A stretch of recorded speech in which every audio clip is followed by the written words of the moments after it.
Assalamualaikum warahmatullahi wabarakatuh. Halo teman-teman, kami dari kelompok 7 dengan anggota Melia Putrisari, Ani Kusumaningrum, Anis Mawati Halawa, Elvira Khairani saya sendiri, dan Yona Safira. Di sini kami akan menyampaikan materi yang membahas tentang etika bisnis akuntan publik dan tanggung jawab KAP sebagai entitas bisnis dengan dosen pengampu Ibu Arini SE MAKCE CGAA.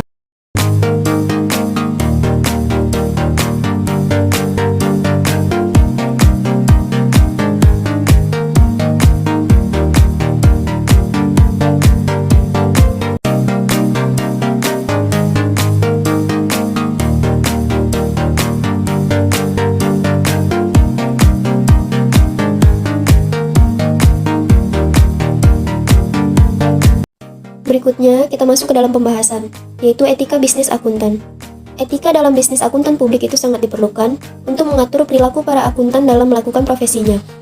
Dalam melakukan profesi akuntan di Indonesia, diatur oleh suatu kode etik profesi, yaitu Kode Etik Akuntan Indonesia, yang merupakan tatanan etika dan prinsip moral yang memberikan pedoman kepada akuntan untuk berhubungan dengan klien, sesama anggota seprofesi, dan juga dengan masyarakat. Prinsip etika akuntan atau kode etik akuntan itu sendiri meliputi 8 butir pernyataan sebagai berikut. Yang pertama, ada tanggung jawab profesi, yaitu tanggung jawab kepada semua pemakai jasa profesional mereka, kemudian tanggung jawab untuk bekerja sama dengan sesama anggota, kemudian tanggung jawab dalam mengatur dirinya sendiri. Yang kedua, ada kepentingan publik, yaitu bertindak dalam kerangka pelayanan kepada publik, kemudian menghormati kepercayaan publik, dan terakhir menunjukkan komitmen atas profesionalisme. Yang ketiga ada integritas, kualitas yang melandasi kepercayaan publik, kemudian bersikap jujur dan berterus terang. Yang keempat ada objektivitas, yaitu bersikap adil, tidak memihak, jujur secara intelektual, tidak berprasangka atau bias, serta bebas dari benturan kepentingan atau di bawah pengaruh pihak lain. Yang kelima, ada kerahasiaan, yaitu tidak boleh memakai atau mengungkapkan informasi tersebut tanpa persetujuan. Kemudian menghormati kerahasiaan informasi tentang klien atau pemberi kerja.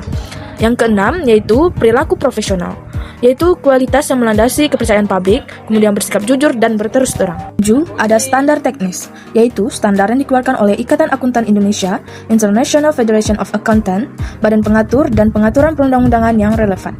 Yang kedelapan, ada tanggung jawab sosial, atau social responsibility kantor akuntan publik sebagai entitas bisnis, yaitu tidak boleh memakai atau mengungkapkan informasi tersebut tanpa persetujuan, kemudian menghormati kerahasiaan informasi tentang klien atau pemberi kerja.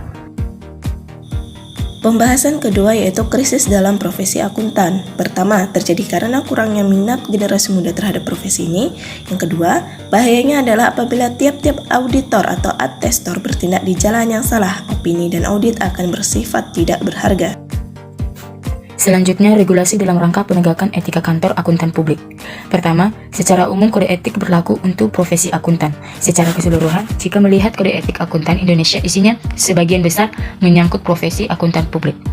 Kedua, untuk dapat melakukan penegakan terhadap kode etik, ada beberapa hal yang harus dilakukan dan sepertinya masih sejalan dengan salah satu kebijakan umum pengurus IAI periode 1960 sampai dengan 1994, yaitu 1. Penyempurnaan kode etik yang ada, penerbitan interpretasi atas kode etik yang ada baik sebagai tanggapan atas kasus pengaduan maupun keluhan dari rekan akuntan atau masyarakat umum. 2. Proses peradilan baik oleh Badan Pengawas Profesi maupun Dewan Pertimbangan Profesi, dan tidak lanjutnya peringatan tertulis, pemberhentian sementara dan pemberhentian sebagai anggota IAI. Ketiga, harus ada suatu bagian dalam IAI yang mengambil inisiatif untuk mengajukan pengaduan baik kepada Badan Pengawasan Profesi atas pelanggaran kode etik meskipun tidak ada pengaduan dari pihak lain tetapi menjadi perhatian dari masyarakat luas. Pembahasan keempat yaitu perkembangan terakhir dalam etika bisnis dan profesi. Untuk memahami perkembangan etika bisnis, De Giorgio membedakannya kepada 5 periode. Pada awal sejarah filsafat, Plato, Aristoteles, dan filsuf-filsuf Yunani lain menyelidiki bagaimana sebaiknya mengatur kehidupan manusia bersama dalam negara dan membahas bagaimana kehidupan ekonomi dan kegiatan niaga harus diatur. Pada masa ini, masalah moral di sekitar ekonomi dan bisnis disoroti dari sudut pandang teologi. 2. Masa peralihan. Tahun 1960-an, pada saat ini terjadi perkembangan baru yang dapat disebut sebagai persiapan langsung bagi timbulnya etika bisnis. ditandai pemberontakan terhadap kuasa dan otoritas di Amerika Serikat, revolusi mahasiswa di ibu kota Perancis, penolakan terhadap establishment atau kemapanan. Pada saat ini juga timbul anti-konsumerisme. 3. Etika bisnis lahir di Amerika Serikat. Tahun 1970-an, terdapat dua faktor yang mendorong kelahiran etika bisnis pada tahun 1970-an, yaitu 1. Sejumlah filsuf mulai terlibat dalam memikirkan masalah-masalah etis di sekitar bisnis, dan etika bisnis dianggap sebagai suatu tanggapan tepat atas krisis moral yang sedang meliputi dunia bisnis. Yang kedua, terjadinya krisis moral yang dialami oleh dunia bisnis. 4. Etika bisnis meluas ke Eropa.